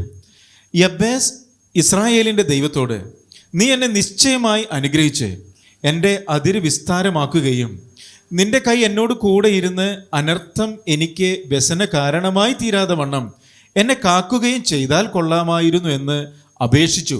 അവൻ അപേക്ഷിച്ചതിനെ ദൈവം അവന് നൽകി. അതാണ് പ്രധാനപ്പെട്ട കാര്യം. അപേക്ഷിച്ചത് ദൈവം നൽകി. കണ്ടോ, ദൈവജനത്തിന് വേണ്ടി പ്രവർത്തിക്കുന്ന ദൈവം. അവൻ അപേക്ഷിച്ചു. ആ പ്രാർത്ഥന മുഴുവൻ പഠിക്കാനായിട്ടല്ല, അവൻ അപേക്ഷിച്ചത് ദൈവം നൽകി. 5-ാം അധ്യായത്തിൻ്റെ 20-ാം വാക്യം നോക്കിയാട്ടെ. 5-ാം അധ്യായത്തിൻ്റെ 20, 22 ഒക്കെ ഉണ്ട്. 20-ാം വാക്യം, അവരുടെ നേരെ അവർക്ക് സഹായം ലഭിക്കുകയാൽ ഹഗ്രിയേരും കൂടെയുള്ളവരെല്ലാവരും അവരുടെ കയ്യിൽ അകപ്പെട്ടു. അവൻ യുദ്ധത്തിന് ദൈവത്തോട് നിലവിളിച്ചു. അവനിൽ ആശ്രയം വെച്ചത് കൊണ്ട് അവൻ അവരുടെ പ്രാർത്ഥന കേട്ടരുളി. കണ്ടോ, അവരുടെ പ്രാർത്ഥന കേട്ട് ദൈവം മറുപടി കൊടുത്തു, ദൈവം പ്രവർത്തിച്ചു. 11-ാം അധ്യായത്തിൻ്റെ 14-ാം വാക്യം വായിക്കുമ്പോൾ 11, 14, യഹോവ അവർക്ക് വലിയൊരു ജയം നൽകി എന്ന് നാം വായിക്കുന്നുണ്ട്. യഹോവ അവർക്ക് വലിയൊരു ജയം നൽകി. അപ്പോൾ ദൈവം അവർക്ക് വേണ്ടി പ്രവർത്തിക്കുകയാണ്. 12-ന്റെ 18, നിന്റെ ദൈവമല്ലോ നിന്നെ തുണയ്ക്കുന്നത്. നിന്റെ ദൈവം നിന്നെ തുണയ്ക്കുന്നു. 12-ന്റെ 18, നിന്റെ ദൈവമല്ലോ നിന്നെ തുണയ്ക്കുന്നത് എന്ന് അവൻ പറഞ്ഞു. കണ്ടോ, അപ്പം ദൈവം ജനത്തിനു വേണ്ടി പ്രവർത്തിക്കുന്നതിൻ്റെ ഡീറ്റെയിൽസ് ആണ്. 14-ാം അധ്യായത്തിൻ്റെ 2-ാം വാക്യം നോക്കിയാൽ, യഹോവ ദാവീദിനെ രാജാവായി സ്ഥിരപ്പെടുത്തി. ദാവീദ് അങ്ങ് സ്ഥിരപ്പെട്ടിരുന്നു. എല്ലാ കാര്യങ്ങളും ദാവീദ് നിയന്ത്രിച്ചു എന്നല്ല പറയുന്നത്. യഹോവ ഇസ്രായേലിനെ രാജാവായി ദാവീദിനെ സ്ഥിരപ്പെടുത്തി. ആണോ, ദൈവം സ്ഥിരപ്പെടുത്തി. അപ്പോൾ ദൈവത്തിന്റെ ജനത്തിനു വേണ്ടി പ്രവർത്തിക്കുന്നു, ദാവീദിന് വേണ്ടി പ്രവർത്തിക്കുന്നു. 15-ാം വാക്യം, 14-ാം അധ്യായത്തിൻ്റെ 15-ാം വാക്യം, ഫെലിസ്ത്യരുടെ സൈന്യത്തെ തോൽപ്പിക്കാൻ ദൈവം നിനക്ക് മുമ്പായി പുറപ്പെട്ടിരിക്കുന്നു. ഫിലിസ്ത്യരുടെ സൈന്യത്തെ തോൽപ്പിക്കുവാൻ ദൈവം നിനക്ക് മുമ്പായി പുറപ്പെട്ടിരിക്കുന്നു. ദൈവം പ്രവർത്തിക്കുകയാണ്. 18-ന്റെ 13 കൂടെ നമുക്ക് വായിക്കുകയാണെങ്കിൽ, ദാവീദ് ചെന്നിടത്തൊക്കെയും യഹോവ അവന് ജയം നൽകി. അവൻ പോയി അങ്ങ് ജയിച്ചെന്നല്ല പറഞ്ഞേക്കുന്നത്, മനസ്സിലായോ? അവിടെയാണ് ദൈവത്തിന്റെ പ്രവൃത്തി, പ്രോമിനൻസ് ഗിവൺ ടു ഗോഡ്. ദാവീദ് ചെന്നിടത്തൊക്കെയും യഹോവ അവന് ജയം നൽകി. അപ്പൊ ഈ വാക്യങ്ങളിലെല്ലാം നമ്മൾ കാണുന്നത് ദൈവം പ്രവർത്തിക്കുന്നതായിട്ടാണ്. ദൈവം ജനത്തിനു വേണ്ടി, ദൈവത്തിന്റെ ജനത്തിനു വേണ്ടി പ്രവർത്തിക്കുന്നു. അങ്ങനെ പ്രവർത്തിക്കുന്ന ഒരു ദൈവത്തെയാണ് ഈ പുസ്തകം വെളിപ്പെടുത്തുന്നത് എന്നുള്ള കാര്യം ഓർക്കുക. മാത്രമല്ല, justice of the Lord is declared and revealed in judgements. ദൈവത്തിൻ്റെ ന്യായവിധി എന്തിൻ്റെ അടിസ്ഥാനത്തിലാണ്, അതിൻ്റെ ന്യായം എന്താണ് എന്നുള്ളതും ദൈവം വെളിപ്പെടുത്തുന്നു. ഒരുപാട് ന്യായവിധികൾ ദൈവം നടത്തുന്നുണ്ട്. അപ്പോൾ അതിൻ്റെ ന്യായം എന്താണ്, അതിൻ്റെ ന്യായാന്യായങ്ങൾ ജനം അറിയണമല്ലോ, അതും ദൈവം വെളിപ്പെടുത്തുന്നുണ്ട്. 9-ാം അധ്യായത്തിൻ്റെ 1-ാം വാക്യം വായിച്ചാൽ, യഹൂദയോ അവരുടെ അകൃത്യം നിമിത്തം ബദ്ധരായി ബാബേലിലേക്ക് കൊണ്ടുപോയി. യഹൂദയെയോ അവരുടെ അകൃത്യ നിമിത്തം. അപ്പൊ കാരണം പറഞ്ഞിട്ടുണ്ട്, വൈ ജഡ്ജ്, എന്തുകൊണ്ടാണ് ദൈവം ന്യായം വിധിച്ചത്? അവരുടെ അകൃത്യ നിമിത്തം. മുഴുവൻ വാക്യം വായിച്ചാട്ടെ. ഇസ്രായേൽ മുഴുവനും വംശാവലിയായി ചാർത്തപ്പെട്ടിരുന്നു, അത് ഇസ്രായേൽ രാജാക്കന്മാരുടെ വൃത്താന്ത പുസ്തകത്തിൽ എഴുതിയിരിക്കുന്നുവല്ലോ. യഹൂദയെയോ അവരുടെ അകൃത്യ നിമിത്തം ബദ്ധരാക്കി ബാബേലിലേക്ക് കൊണ്ടുപോയി. അവരുടെ അകൃത്യ നിമിത്തം, ദ റീസൺ ഫോർ ജഡ്ജിങ്. ചുമ്മാതെ ദൈവം ആരെയും ന്യായം വിധിക്കത്തില്ല, അതിന് തക്കതായ ഒരു കാരണമുണ്ട്. 10-ാം അധ്യായത്തിൻ്റെ 13-14 വാക്യങ്ങൾ വായിച്ചാൽ, ശൗൽ എന്തുകൊണ്ടാണ് ശിക്ഷിക്കപ്പെട്ടത് എന്ന് വ്യക്തമാക്കിയിട്ടുണ്ട്. ഇങ്ങനെ ശൗൽ യഹോവയോട് ചെയ്ത അതിക്രമം ഹേതുവായും യഹോവയുടെ വചനം പ്രമാണിക്കായികയാലും വെളിച്ചപ്പാടത്തിയോട് അരുളപ്പാട് ചോദിച്ചതിനാലും മരിക്കേണ്ടി വന്നു. പക്ഷെ അവരെന്തിനാ മരിച്ചതെന്ന് ചോദിച്ചാൽ, ചുമ്മാതെ അങ്ങ് ദൈവം കൊന്നുകളഞ്ഞതല്ല, മരിക്കാൻ ദൈവം അനുവദിച്ചതല്ല. അതിന് വ്യക്തമായിട്ടുള്ള കാരണം 10-ാം അധ്യായത്തിൻ്റെ 13-14 വാക്യങ്ങളിൽ രേഖപ്പെടുത്തിയിട്ടുണ്ട്. അപ്പം എന്തിനാണ് ജഡ്ജ് ചെയ്തത്, അതിന്റെ ന്യായം എന്താണ്, ക്ലിയർ ആയിട്ട് പറയുന്നു. ഇങ്ങനെ ശൗൽ യഹോവയോട് ചെയ്ത അതിക്രമ ഹേതുവായും യഹോവയുടെ വചനം പ്രമാണിക്കായികയാലും വെളിച്ചപ്പാടത്തിയോട് അരുളപ്പാട് ചോദിച്ചതിനാലും മരിക്കേണ്ടി വന്നു. എന്ന് പറഞ്ഞാൽ അവൻ യഹോവയോട് അരുളപ്പാട് ചോദിക്കായികയാൽ, താഴോട്ട് വായിച്ചാലുണ്ട്, അവൻ യഹോവയോട് അരുളപ്പാട് ചോദിക്കായികയാൽ അവൻ അവനെ കൊന്നു. രാജ്യത്വം ഇശ്ശായിയുടെ മകനായി ദാവീദിന് കൊടുത്തു. വെളിച്ചപ്പാടത്തിയോട് ചോദിച്ചു, ദൈവത്തോട് ചോദിച്ചില്ല. ഇതൊക്കെ അറിയാവുന്ന ജനമാണ്. ആരോട് ചോദിക്കണമായിരുന്നു? ദൈവത്തോട്. എനിക്ക് തോന്നുന്നത് എന്നെ കേൾക്കുന്ന പലരുടെയും പ്രശ്നമാണെന്ന് എനിക്ക് തോന്നുന്നല്ലേ. ദൈവത്തോട് ചോദിക്കേണ്ടതിന് പകരം ആലോചന കൊടുക്കുന്ന ആളുകളുണ്ട്, അവരോടൊക്കെയാണ് പോയി ചോദിക്കുന്നത്. അപ്പോൾ അതുപോലെ അരുളപ്പാട് ദൈവത്തോട് ചോദിക്കായികയാൽ അവൻ ന്യായം വിധിച്ചു എന്നാണ് നാം കാണുന്നത്, അല്ലേ? ആരോടാ ചോദിക്കേണ്ടത്? നമ്മൾ യെശയ്യാവിൻ്റെ പുസ്തകം 8-ാം അധ്യായമൊക്കെ വായിച്ചാൽ, ജനം എന്നോടല്ലയോ ചോദിക്കേണ്ടത് എന്ന് ദൈവം പറയുന്നുണ്ട്. നിങ്ങൾ എന്തിനാണ് മന്ത്രവാദികളുടെയും ശകുനവാദികളുടെയും ഒക്കെ കൈനോട്ടക്കാരുടെയൊക്കെ മുമ്പിൽ പോകുന്നത്? ജനം ആരോടാ ചോദിക്കേണ്ടത്? എന്നോടല്ലയോ? എനിക്കല്ലയോ ഭാവിയെല്ലാം അറിയാവുന്നത്? ഞാനാണ് ആരംഭത്തിൽ അവസാനം അറിയുന്നത്. പക്ഷേ അരുളപ്പാട് ചോദിക്കാൻ ഇവിടെ വെളിച്ചപ്പാടത്തിൻ്റെ അടുക്ക പോകുന്നു. യഹോവയുടെ വചനം പ്രമാണിക്കുന്നില്ല, അവർ യഹോവയുടെ അതിക്രമം ചെയ്യുന്നു. അങ്ങനെ കാരണമുണ്ട്. ഈ കാരണം കൊണ്ടാണ് അവൻ മരിക്കേണ്ടി വന്നത്. ഇതുകൊണ്ടാണ്. അപ്പോൾ ദൈവം അതിന് കാരണമൊന്നും ബോധിപ്പിക്കാൻ ബാധ്യസ്ഥനൊന്നുമല്ല, എങ്കിലും നമ്മൾ ചിന്തിക്കാൻ വേണ്ടിയാണ് ഈ ന്യായങ്ങളൊക്കെ ദൈവം വെളിപ്പെടുത്തുന്നുണ്ട്. ഇതുകൊണ്ടാണ് ഞാൻ ജഡ്ജ് ചെയ്തത്. അപ്പോൾ ഈ കൂട്ടത്തിൽ ഞാൻ കുറച്ച് മുമ്പ് പറഞ്ഞിരുന്നു, ഉസ്സയെ ഛേദിച്ച് കളഞ്ഞല്ലോ, അല്ലേ? അതിൻ്റെ കാരണം അറിയണമല്ലോ. പലർക്കും ഉള്ള സംശയമാണ്. 15-ാം അധ്യായത്തിൻ്റെ 12-13 വാക്യങ്ങൾ വായിച്ചാൽ, പെട്ടകം കൊണ്ടുവന്നപ്പോൾ ഉസ ഛേദിക്കപ്പെടാൻ എന്താ കാരണം? എന്താ ദൈവം അങ്ങനെ ന്യായം വിധിച്ചത്? ആദിയിൽ നിങ്ങൾ തന്നെ അത് ചെയ്യായിക കൊണ്ട് എന്ന് പറഞ്ഞാൽ നിങ്ങളെ തന്നെ 12 കൂടെ വായിച്ചാൽ മനസ്സിലാവും. നിങ്ങൾ ലേവ്യരുടെ പിതൃഭവനങ്ങളിൽ തലവന്മാരല്ലോ. നിങ്ങളും നിങ്ങളുടെ സഹോദരന്മാരും ഇസ്രായേലിന്റെ ദൈവമായ യഹോവയുടെ പെട്ടകം ഞാൻ അതിനെ ഒരുക്കിയിരിക്കുന്ന സ്ഥലത്ത് കൊണ്ടുവരുവാൻ നിങ്ങളെ തന്നെ ശുദ്ധീകരിച്ചു കൊള്ളുവിൻ. നിങ്ങൾ ഇതിന്റെ ആദ്യത്തെ സംഭവം പറഞ്ഞിരിക്കുന്നത് ശമൂവേലിന്റെ പുസ്തകത്തിൽ നിന്നൊക്കെ വായിക്കണം. അവരെ ശുദ്ധീകരിക്കണമായിരുന്നു. മല്ലന്മാരാ കൊണ്ടുവന്നത്. ശുദ്ധീകരിച്ച് ലേവ്യരാണ് കൊണ്ടുവരേണ്ടത്. അപ്പോൾ അവർ ശുദ്ധീകരിക്കായിക കൊണ്ട്, അത് ലേവ്യരല്ലാത്തത് കൊണ്ട്, വചനപ്രകാരമല്ലായിക കൊണ്ട്, ഒത്തിരി കാര്യങ്ങളുണ്ട്. അപ്പം അതെല്ലാം ഇപ്പം നമുക്ക് പഠിക്കാൻ സമയമില്ല. നമുക്കൊന്ന് വായിക്കാം. ആദിയിൽ നിങ്ങൾ തന്നെ അത് ചെയ്യായിക കൊണ്ട്, അത് ചെയ്യാൻ പറഞ്ഞാൽ ശുദ്ധീകരിക്കായിക കൊണ്ട്, നമ്മുടെ ദൈവമായ യഹോവ നമുക്ക് ഛേദമുണ്ടാക്കി നാം അവനെ നിയമപ്രകാരമല്ലല്ലോ അന്വേഷിച്ചത്. അതാണ്, നിയമപ്രകാരമല്ലല്ലോ അന്വേഷിച്ചത്. നിയമപ്രകാരമാണെങ്കിൽ ശുദ്ധീകരണം വേണം, ലേവ്യര് വേണം ഇത് കൊണ്ടുവരാനായിട്ട്, ദൈവത്തിൻ്റെ വചനം അനുശാസിക്കുന്നുണ്ട് എങ്ങനെ പെട്ടകം കൊണ്ടുപോകണമെന്ന്. അപ്പോൾ അതെല്ലാം ലംഘിച്ചുകൊണ്ട് പെട്ടകം കൊണ്ടുവന്നത് കൊണ്ടാണ് ഉസ ഛേദിക്കപ്പെട്ടത്. മനസ്സിലാവുന്നുണ്ടല്ലോ? അപ്പോൾ അതുകൊണ്ട് തീർച്ചയായിട്ടും വ്യക്തമായിട്ട് ദൈവം എന്തുകൊണ്ട് ന്യായം വിധിക്കുന്നു എന്നുള്ളതിൻ്റെ കാരണം ദൈവം പുസ്തകത്തിൽ നൽകുന്നുണ്ട്. അത് ഈ പുസ്തകം പരിശോധിച്ചാൽ നിങ്ങൾക്ക് കിട്ടും. മറ്റൊരു പ്രധാനപ്പെട്ട കാര്യം ഈ ദിനവൃത്താന്ത പുസ്തകം വെളിപ്പെടുത്തുന്നത് ഈ ലേവ്യ പുരോഹിതന്മാരുടെ ശുശ്രൂഷ പ്രായം, ഏത് പ്രായത്തിലാണ് അവർ ശുശ്രൂഷയ്ക്ക് വരേണ്ടത് എന്നുള്ളത് നമ്മൾ പരിശോധിക്കുകയാണെങ്കിൽ സംഖ്യാപുസ്തകത്തിലൊക്കെ പറഞ്ഞിരുന്നത് 30 വയസ്സ് മുതൽ 50 വയസ്സ് വരെ എന്നുള്ളതാണ്. പക്ഷെ കുറച്ച് കഴിഞ്ഞപ്പോൾ അത് 25 വയസ്സായിട്ട് കുറച്ച് കൊടുത്തായിരുന്നു. എന്നാൽ ഇവിടെ ദിനവൃത്താന്ത പുസ്തകത്തിൽ വരുമ്പോൾ അത് 20 വയസ്സായിട്ട് ചുരുക്കുന്നുണ്ട്. ഇതറിയാമോ? നമുക്ക് നോക്കാം. സംഖ്യാപുസ്തകം 4:2 വായിച്ചാട്ട് സംഖ്യാപുസ്തകം 4-ാം അധ്യായത്തിൻ്റെ 2-ാം വാക്യം വായിക്കുമ്പോൾ ലേവ്യരിൽ 30 വയസ്സ് മുതൽ 50 വയസ്സ് വരെ ഉള്ളവർ ആണ് ശുശ്രൂഷയ്ക്ക്. ലേവ്യരിൽ വെച്ച് കെഹാത്യരിൽ 30 വയസ്സ് മുതൽ 50 വയസ്സ് വരെയുള്ളവരായി സമാഗമന കൂടാരത്തിൽ വേല ചെയ്യുവാൻ. അപ്പൊ വേല ചെയ്യാൻ വരേണ്ട ആളുകളുടെ വയസ്സിന്റെ റേഞ്ച് കിട്ടിയല്ലോ, 30 മുതൽ 50 വരെ. ഇനി 8-ാം അധ്യായത്തിന്റെ 24-ാം വാക്യം വായിക്കുകയാണെങ്കിൽ 8:24 വായിക്കുകയാണെങ്കിൽ ലേവ്യർക്കുള്ള പ്രമാണം 25 വയസ്സ് മുതൽ. ലേവ്യർക്കുള്ള പ്രമാണമാവിത് 25 വയസ്സ് മുതൽ അവർ സമാഗമന കൂടാരത്തിലെ വേല ചെയ്യുന്ന സേവയിൽ പ്രവേശിക്കണം. കണ്ടോ? അപ്പം നേരത്തെ 30 ആയിരുന്നത് ദൈവം കുറച്ചുകൂടെ കുറച്ച് കൊടുത്തു. 25-ാമത്തെ വയസ്സ് മുതൽ സമാഗമന കൂടാരത്തിൻ്റെ വേലയിൽ സേവയ്ക്ക് പ്രവേശിക്കാം. ഇനി ദിനവൃത്താന്ത പുസ്തകത്തിലേക്ക് വന്നിട്ട് 1 ദിനവൃത്താന്തം 23-ാം അധ്യായത്തിൻ്റെ 27-ാം വാക്യം വായിക്കുമ്പോൾ ദാവീദിൻ്റെ അന്ത്യകൽപ്പനകളാൽ ലേവ്യരെ 20 വയസ്സ് മുതൽ മേലോട്ട് എണ്ണി. ദാവീദിന്റെ അന്ത്യകൽപ്പനകളാൽ ലേവ്യരെ 20 വയസ്സ് മുതൽ മേലോട്ട് എണ്ണിയിരുന്നു എന്ന് പറഞ്ഞാൽ അതിൻ്റെ അർത്ഥം എന്താ? 20 വയസ്സ് മുതൽ അവർക്ക് ശുശ്രൂഷയ്ക്ക് പ്രവേശിക്കാം. അപ്പോൾ ഇങ്ങനെ ഒരു റിഡക്ഷനൊക്കെ നമ്മൾ കാണുന്നുണ്ട്. ഇപ്പോൾ നമ്മൾ വായിച്ചു പോകുമ്പോൾ ഒരു പക്ഷേ ശ്രദ്ധിക്കാത്ത കാര്യങ്ങളായിരിക്കും. അതുകൊണ്ട് 30 വയസ്സിൽ നിന്ന് 25-ലേക്കും 25-ൽ നിന്ന് 20-ലേക്കും ഈ ശുശ്രൂഷ എന്ന് പറഞ്ഞാൽ അതിൻ്റെ അർത്ഥം എന്താ? നമ്മൾ ദൈവത്തെ സേവിക്കാൻ തയ്യാറായിട്ട് വരുന്ന ഏത് കാലഘട്ടത്തിലും ദൈവത്തെ സേവിക്കുവാനായിട്ട് ദൈവം നമുക്ക് അവസരം നൽകുന്നു എന്നുള്ള കാര്യമാണ്. ഒരു പക്വത എത്തിയിട്ട് മാത്രം മതി എന്നുള്ളതല്ല, അല്ലാതെ തന്നെ ദൈവം അതിന് അവസരം നമുക്ക് നൽകുന്നു എന്ന് ഈ റെഡ്യൂസിങ് ഏജ്, വയസ്സ് കുറച്ച് കൊണ്ടുവരുന്നത് കാണിക്കുന്നുണ്ട് എന്ന് ഓർക്കുക. ഇനി നമുക്ക് പ്രധാനമായിട്ട് ചെയ്യാനുള്ളൊരു കാര്യം, ഈ ശമൂവേൽ രാജാക്കന്മാരുടെ പുസ്തകവും അതുപോലെ തന്നെ ദിനവൃത്താന്ത പുസ്തകവും രണ്ടും തമ്മിലൊന്ന് താരതമ്യം ചെയ്ത് ചില കാര്യങ്ങൾ നോക്കേണ്ടതായിട്ടുണ്ട്. കാരണം ഈ ശമൂവേലിൻ്റെയും രാജാക്കന്മാരുടെയും പുസ്തകത്തിൽ പറഞ്ഞിരിക്കുന്ന കാര്യങ്ങൾ വാസ്തവത്തിൽ എവിടെ ആവർത്തിച്ചിരിക്കുകയാണ് ചെയ്യുന്നത്? ദിനവൃത്താന്ത പുസ്തകത്തിൽ.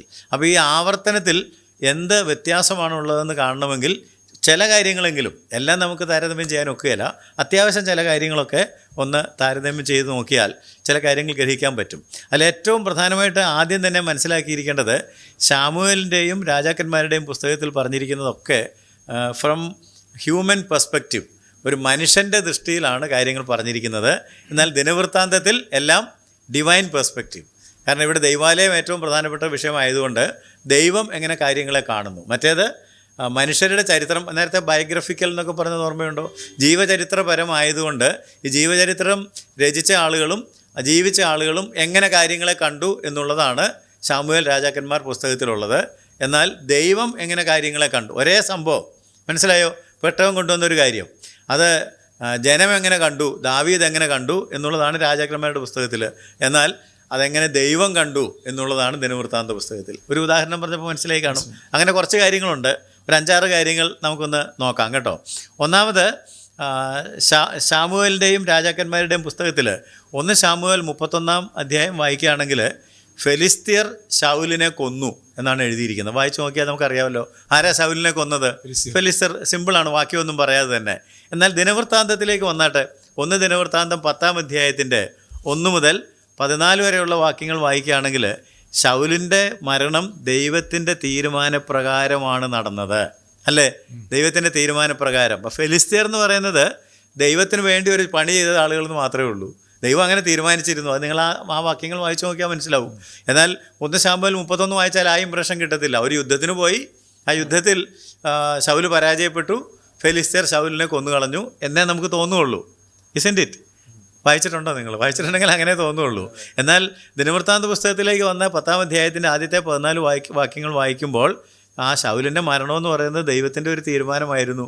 ദൈവം മുൻ തീരുമാനിച്ച് വെച്ചിരുന്നത് മതി, ഇവൻ്റെ കാലം. നമ്മൾ നേരത്തെ വായിച്ച വാക്യം മറന്നുപോയോ? അവൻ യഹോവയോട് അതിക്രമം ചെയ്യുകയാലും യഹോവയുടെ വചനം പ്രമാണിക്കായികയാലും 10-ാം അധ്യായത്തിന്റെ 13-14 വാക്യങ്ങൾ വായിച്ചാൽ മതി. ദൈവത്തിന്റെ ഇങ്ങനെ ശൗൽ യഹോവയോട് വായിച്ചതാണ്. എന്നാൽ നിങ്ങൾക്കൊരു പരിചയം ഇല്ലാത്ത പോലെ ഇരിക്കുന്നതുകൊണ്ടൊന്ന് വായിച്ചേക്ക്. ഇങ്ങനെ ശൗൽ യഹോവയോട് ചെയ്ത അതിക്രമം ഹേതുവായും യഹോവയുടെ വചനം പ്രമാണിക്കായികയാലും വെളിച്ചപ്പാടത്തിയോട് അരുളപ്പാട് ചോദിച്ചതിനാലും മരിക്കേണ്ടി വന്നു. തുറന്നു വായിച്ചാൽ അവൻ യഹോവയോട് അരുളപ്പാട് ചോദിക്കായികയാൽ അവൻ അവനെ കൊന്നു. അപ്പൊ ആരെ കൊന്നു? ദൈവം. ആരും കേട്ടില്ലെന്ന് തോന്നുന്നു. അവനെ കൊന്നു. ആര് കൊന്നു? ദൈവം ശൗലിനെ കൊന്നു. പക്ഷെ കൊന്നത് ദൈവം അല്ലല്ലോ. ആരാ കൊന്നത്? ഫെലിസ്ത്യരല്ലേ കൊല്ലുന്നത്. ഈ വ്യത്യാസം നമ്മൾ കാണണമെന്ന്. അപ്പോൾ ദൈവത്തിന്റെ കാഴ്ചപ്പാടിൽ ദൈവം തന്നെയാണ് കൊന്നത്. മനുഷ്യന്റെ കാഴ്ചപ്പാടിൽ ഇത് പറഞ്ഞ ആരെങ്കിലും അങ്ങനെ ദൈവം കൊന്നത് ഫെലിസ്ത്യരല്ലേ കൊന്നതെന്ന് ചോദിക്കും. ഇത് മനുഷ്യന്റെ കാഴ്ചപ്പാട്, ദൈവത്തിന്റെ കാഴ്ചപ്പാട്. പിടികിട്ടിയോ? അപ്പം ഫെലിസ്ത്യർ എന്ന് പറയുന്നത് ദൈവത്തിന്റെ കയ്യിലെ ഉപകരണം, ആയുധം. ദൈവത്തിന് ആരെ ഉപയോഗിക്കാമല്ലോ. അതുകൊണ്ട് ദൈവം കൊന്നു എന്ന് പറഞ്ഞാൽ ദൈവം ഒരാൾക്ക് അനുവാദം കൊടുത്തു എന്നേ അർത്ഥമുള്ളൂ എന്ന് മനസ്സിലായല്ലോ. ഇനി 2 ശമൂവേൽ 6-ാം അധ്യായം വായിച്ചു നോക്കിയാൽ പെട്ടകം കൊണ്ടുവരുന്നതാണ് അവിടെ പറഞ്ഞിരിക്കുന്നത്. അവിടെ പ്രശ്നം ഭയങ്കര കുറ്റകരമായിട്ടാണ് അല്ലേ വിവരിച്ചിരിക്കുന്നത്. അവിടെയാണ് ഉസ മരിക്കുന്ന കാര്യമൊക്കെ നമ്മൾ വായിക്കുന്നത്. ഒരൊറ്റ അധ്യായത്തിലെല്ലാം കൂടെ കാച്ചി കുറുക്കി വെച്ചിരിക്കുകയാണ്. കാരണം അത്രേ ഉള്ളൂ അതിൻ്റെ പ്രാധാന്യം എന്ന് കരുതുക. എന്നാൽ ദിനവൃത്താന്ത പുസ്തകത്തിലേക്ക് വരുമ്പോൾ 13, 15, 16 3 അധ്യായങ്ങളാണ് ആ കാര്യം വിവരിക്കുന്നതിനായിട്ട് എടുത്തിരിക്കുന്നത്. അപ്പോൾ അവിടെ പെട്ടകം കൊണ്ടുവരേണ്ട രീതി എന്താണെന്നുള്ളത് വിവരിക്കുക. ആദ്യം പരിഹാരം എന്താണ്? നിയമപ്രകാരം നമ്മൾ വായിച്ചല്ലോ നേരത്തെ, ഓർക്കുന്നുണ്ടോ? 15-ാം അധ്യായത്തിൻ്റെ 12 മുതൽ 13 വരെയുള്ള വാക്യങ്ങൾ.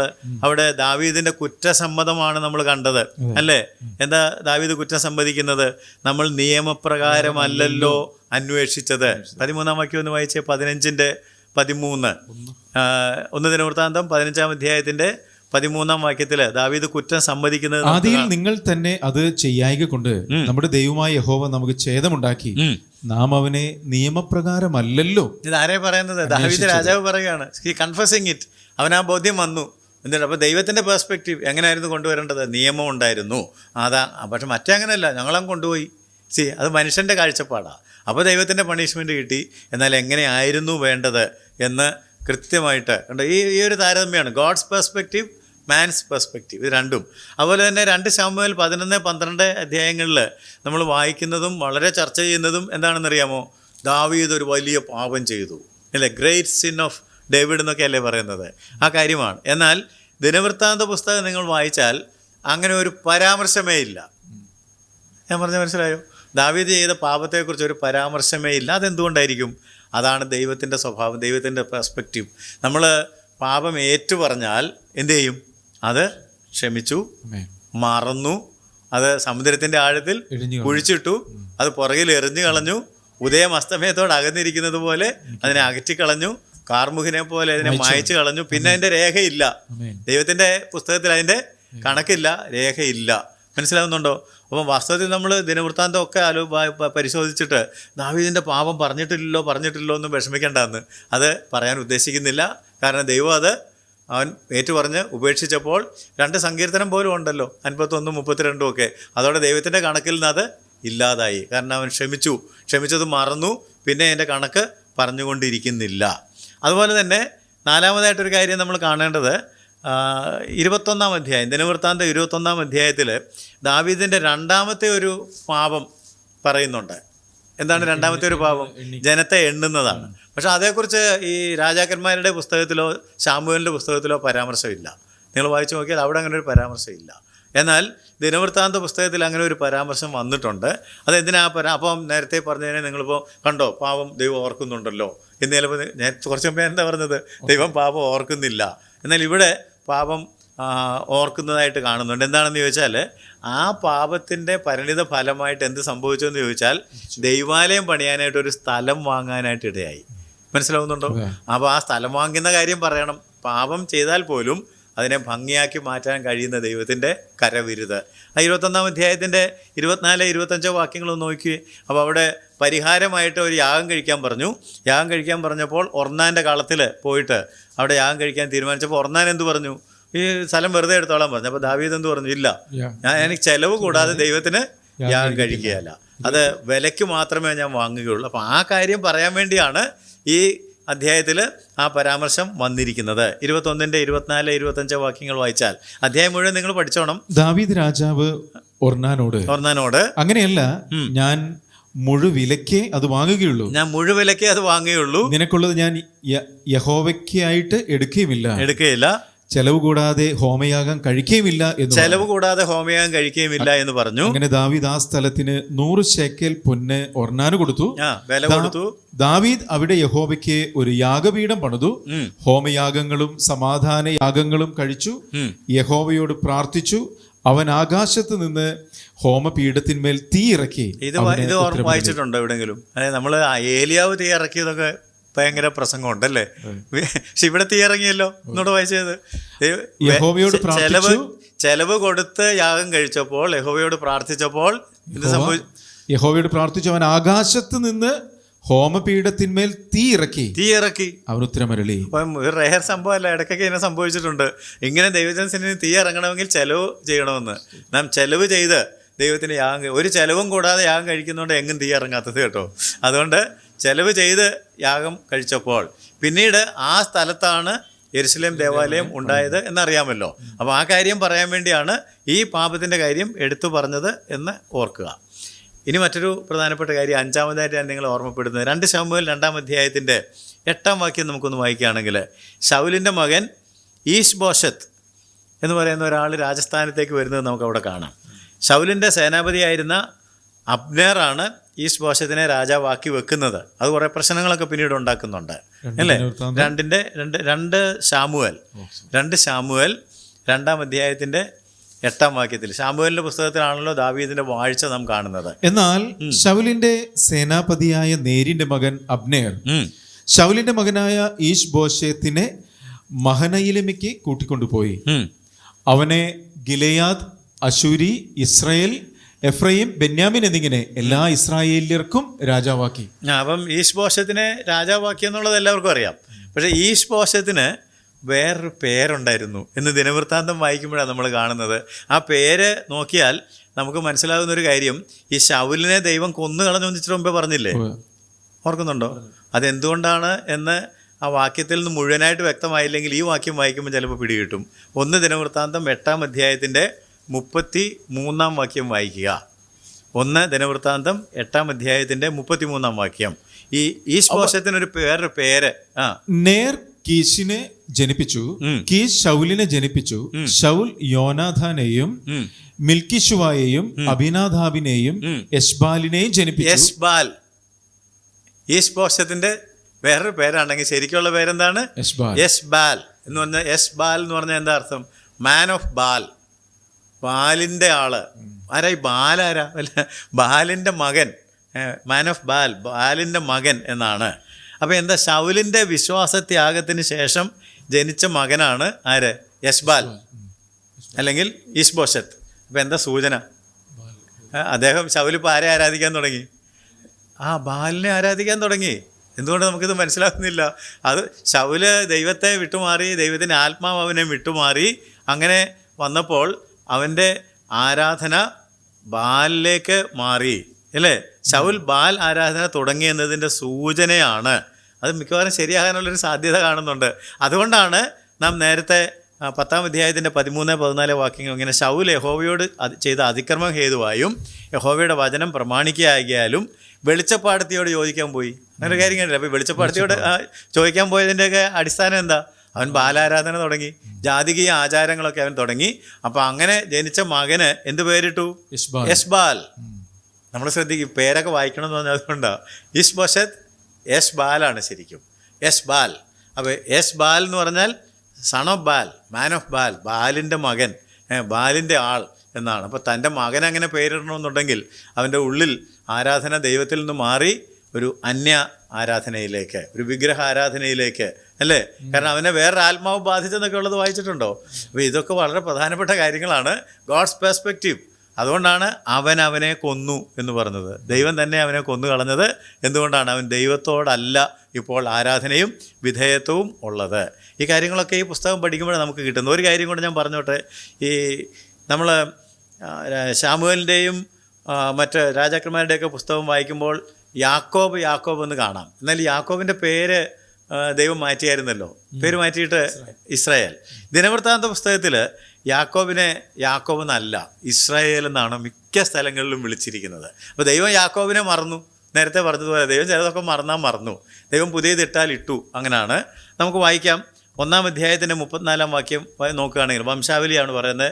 1 ദിനവൃത്താന്തം 1-ാം അധ്യായത്തിൻ്റെ 34-ാം വാക്യം. അബ്രഹാം ഇസ്ഹാക്കിനെ ജനിപ്പിച്ചു. ഇസ്ഹാക്കിന്റെ പുത്രന്മാർ ഏശാവ്, ഇസ്രായേൽ. എന്താ അങ്ങനെ പറഞ്ഞത്? ഏശാവ് യാക്കോബ് എന്നല്ലായിരുന്നു പറയേണ്ടത്. യാക്കോബ് ഗോൺ, കാരണം അവൻ്റെ പേര് മാറ്റി ഇസ്രായേലിനാക്കി മാറ്റിക്കഴിഞ്ഞു. അതുകൊണ്ട് ദൈവം മാറ്റിയത് ദൈവത്തിൻ്റെ ഹൃദയത്തിൽ ലൈവാണ്. മറ്റേ ദൈവം മറന്നു.